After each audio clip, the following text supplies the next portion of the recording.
అందరికీ నమస్కారం. ఇప్పుడు తాడిపత్రి బుగ్గ రామలింగేశ్వర స్వామి ఆలయం దగ్గర ఉన్నామండి. ఈ తాడిపత్రికి చాలా గొప్ప చరిత్ర ఉంది. త్రేతాయుగంలో విశ్వామిత్రుడు యాగం చేస్తూ ఉండగా రామలక్ష్మణుల్ని తీసుకొచ్చి యాగరక్షణకు తీసుకురావడం ఈ కథ అంతా మనకు తెలుసు. ఆ తీసుకొచ్చిన సమయంలోనే ఇక్కడ తాటకి అనే రాక్షసిని సంహరించారట. దానికి ప్రాయశ్చిత్తంగా విశ్వామిత్రుడు శ్రీరామచంద్ర వారిని లింగ ప్రతిష్ఠ చేయమని కోరగా ఆ శ్రీరామచంద్రుడికి స్వప్నములో పరమేశ్వరుడు కనిపించి, నేను పెన్నా నదిలో స్వయంభూగా వెలిశానని నన్ను వెలికి తీసి ఇక్కడ ప్రతిష్ఠించమని చెప్పగా శ్రీరామచంద్రమూర్తి ఆ లింగాన్ని వెలికి తీసి ఇక్కడ ప్రతిష్ఠించారట. ఆ శివలింగం కింద బొగ్గలాగా ఎప్పుడూ నీరు వస్తుందట. ఇప్పుడు కూడా ఆ శివలింగం కింద బొగ్గలాగా వస్తున్నటువంటి నీరును మనం కూడా చూడవచ్చు. అందుచేతని ఇక్కడ బుగ్గ రామలింగేశ్వర స్వామివారు అని పేరు పెట్టారట. విజయనగర సామ్రాజ్య రాజులు దీనిని బాగా డెవలప్ చేశారట. వారి కాలంలో టెంకణ దేశం అని పిలిచేవారట. తాటకిని ఇక్కడ సంహరించడం, తాడి చెట్లు ఎక్కువగా ఉండడం వల్ల దీన్ని తాటపత్రి అనేవారట పూర్వం. అలా కాలక్రమేణా తాడిపత్రిగా రూపాంతరం చెందింది. కాశీకి ఉన్నటువంటి మహిమ ఈ క్షేత్రానికి ఉంది. దీన్ని దక్షిణ కాశీ అని పిలుస్తారు. అందరికీ నమస్కారం. నా పేరు అందే నాగబసవ సూర్యనారాయణ. పురాణామృతం ఛానల్ నుండి మాట్లాడుతున్నానండి. ఇప్పుడు ఇక్కడ తాడిపత్రి అనేటువంటి గ్రామం వచ్చాం, కడప జిల్లా. ఈ తాడిపత్రి చాలా చారిత్రాత్మకమైనటువంటి గ్రామము. ఇక్కడ బుగ్గ రామలింగేశ్వర స్వామి వారి ఆలయం ఉంది, చాలా ప్రసిద్ధ దేవాలయము. ఆ దేవాలయం చూడడానికి ఇప్పుడు వచ్చాం. చాలా పురాతనమైనటువంటి దేవాలయం, చాలా బాగుంటుంది, అద్భుతంగా ఉంటుంది. రండి చూద్దాం.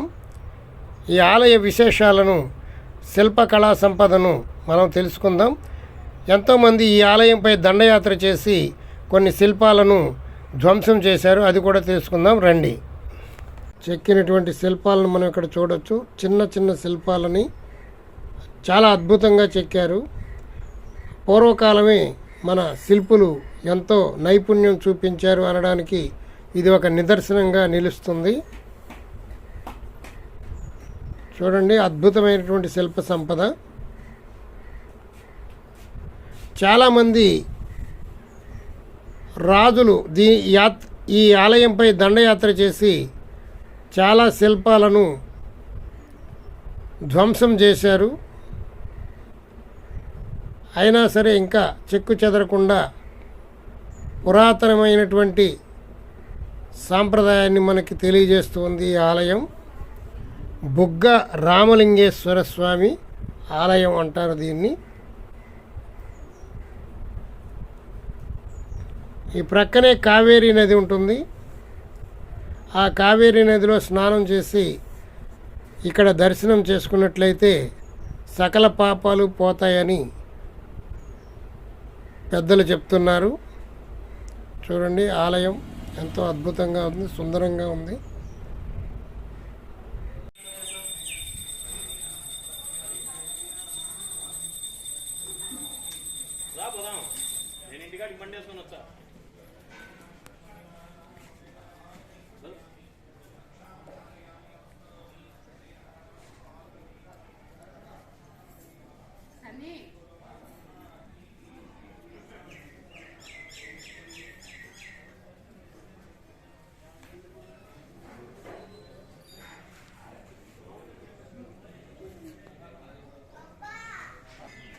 ఆలయము చాలా పురాతనమైనటువంటిది.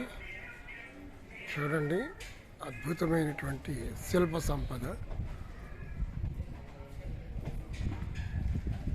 అంతా నల్లరాతి మీద చెక్కారు. చాలా అద్భుతంగా ఉన్నాయి కదా శిల్పాలు.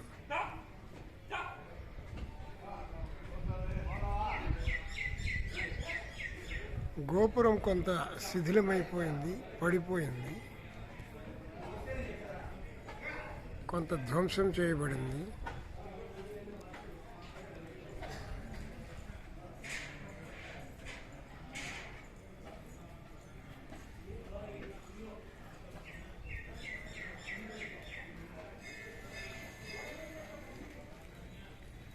ఈ శిల్పం చూడండి, నటరాజ విగ్రహం.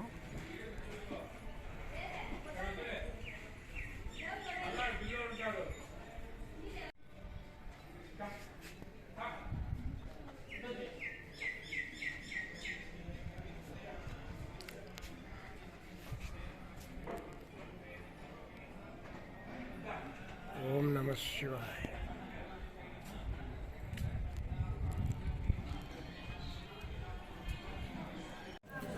సంగీతాన్ని వినిపించేటువంటి స్తంభాలు. ఈ స్తంభాలలో సప్తస్వరాలు పలుకుతాయి. ఇప్పుడు కొంచెం చెడిపోయినట్టున్నాయి, కొన్ని వందల సంవత్సరాల క్రితం కదా. ఈ రాళ్లలో సప్తస్వరాలు పలికించేవారట. ఎంతో అద్భుతం కదా.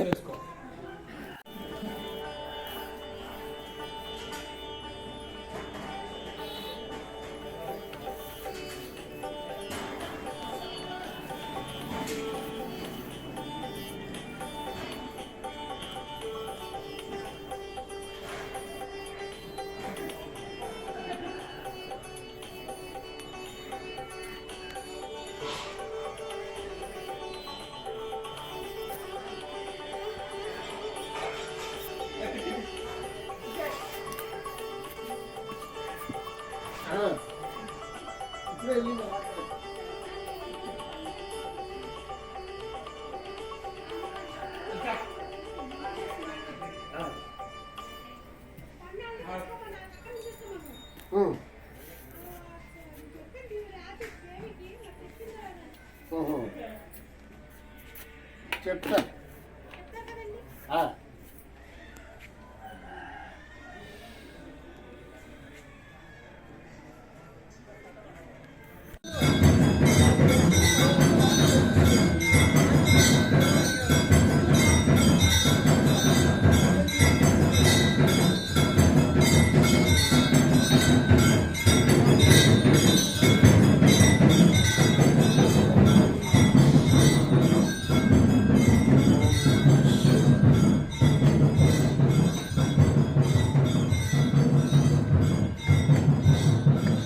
ఇది పెన్నా నది.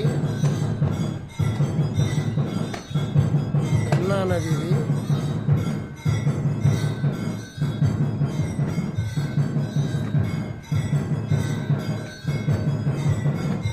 పెన్నా నదికి ఆనుకొని ఉన్నది బుగ్గ రామాలయం.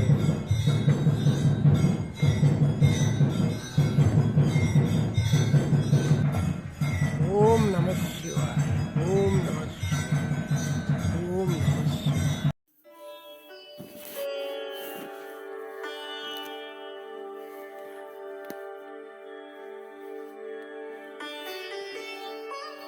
గోపురం అండి శిథిలమైపోయింది.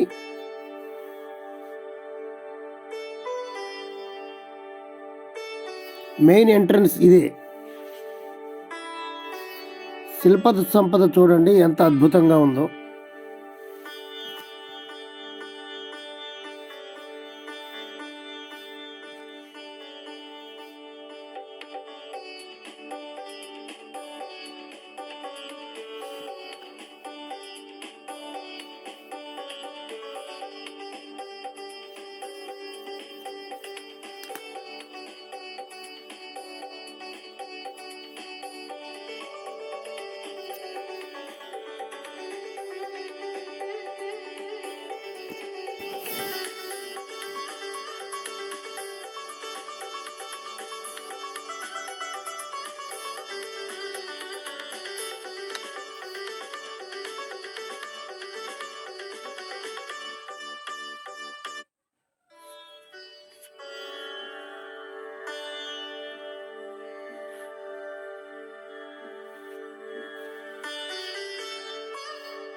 ఎంతో నైపుణ్యంతో చెక్కినటువంటి శిల్పాలు.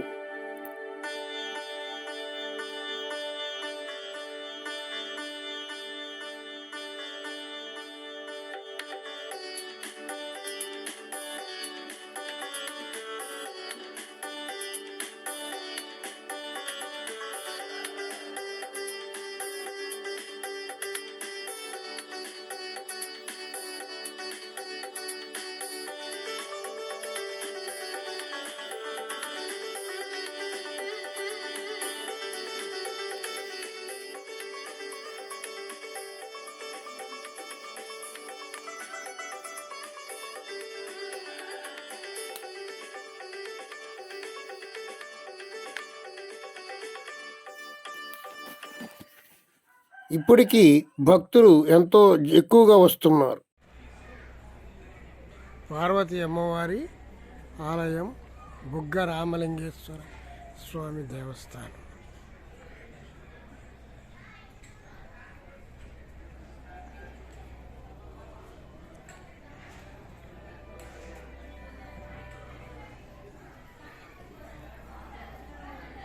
బుగ్గ రామలింగేశ్వర దేవస్థానం.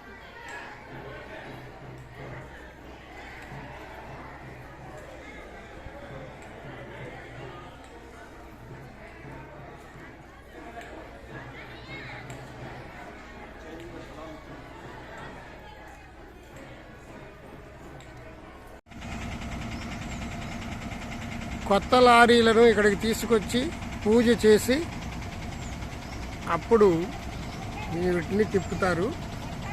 ఈ భగవంతుడు అంటే ఈ స్వామి చాలా నమ్మకమైన స్వామి.